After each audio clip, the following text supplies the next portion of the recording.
The human mind processes a staggering amount of sensory data every second, but our perception of this reality is inherently fragmented. We are bombarded by continuous, overlapping input that leaves our attention scattered and reactive. We navigate this chaos bound by three strict limitations. We experience time exclusively in a linear direction. We process meaning through the restrictive filter of our native language, and we reconstruct the past using memories that constantly decay and distort. The normal, waking human mind operates like a bare light bulb in a dark, cluttered room. It casts a wide, diffuse glow that illuminates the immediate, chaotic present, but it lacks the intensity to reveal the underlying structure of the room itself. In the previous episode, we explored Samyama, the yogic discipline that merges concentration, meditation, and total absorption into a single, seamless state. If ordinary attention is that scattered light bulb, Samyama is a highly disciplined, high-powered laser. It takes the exact same cognitive energy and aligns it into a coherent, penetrating beam. Historically, practitioners honed this intense focus by retreating to isolated, timeless environments, far removed from the sensory overload of human society. This raises a mechanical question. What happens when this unified laser of consciousness is pointed directly at the very fabric of reality? When the mind reaches a state of absolute stillness, it stops merely observing the surface of the world and begins to actively deconstruct how that world is assembled. Patanjali maps this deconstruction in Sutra 3.16, introducing the concept of parinamatraya, the threefold transformation of all mind and matter. In this framework, time is not experienced as a flowing river. Instead, it is an observable, objective trajectory of changing characteristics within an object. By holding the laser of Samyama on a single object and observing its changes, a yogi calculates its previous states and extrapolates its future. This works because every aspect of existence is bound by a strictly logical chain of cause and effect. Classical commentators like Swami Vivekananda argued that grasping this unbroken chain allows a focused mind to perceive past, present, and future moments simultaneously. Through this specific epistemological lens, time ceases to be an ungraspable mystery. It becomes a static map that can be read from edge to edge. Sutra 3.17 shifts this intense focus away from the physics of time and toward the cultural construct of language.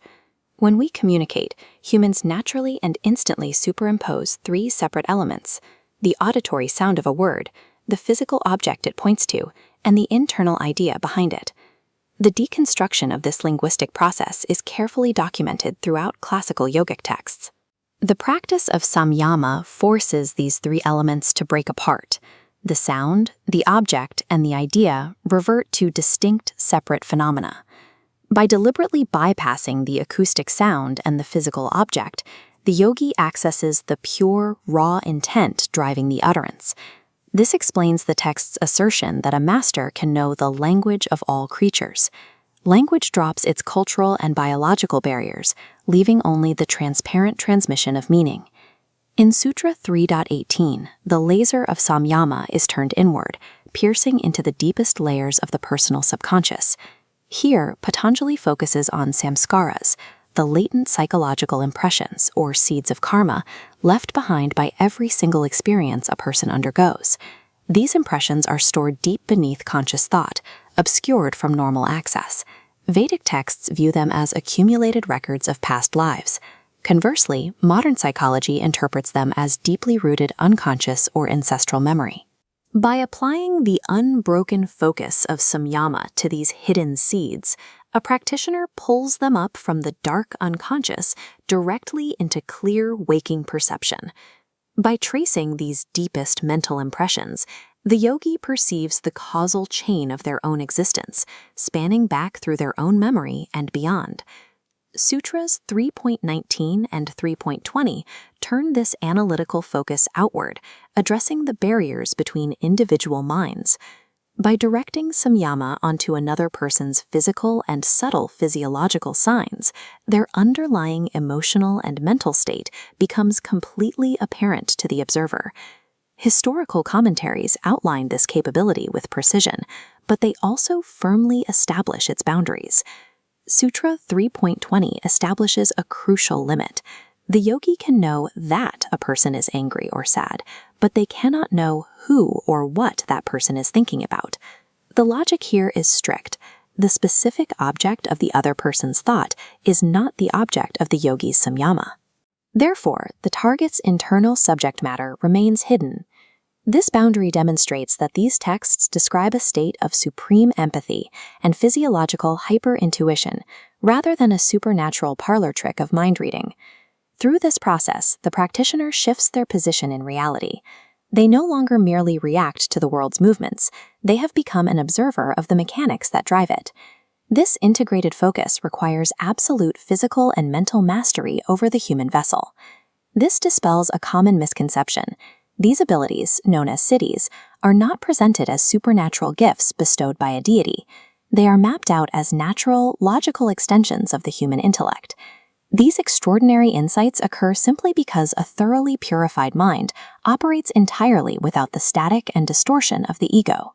Mastering time, decoding language, recalling ancestral memories, and perceiving the mental states of others sounds like the ultimate spiritual victory.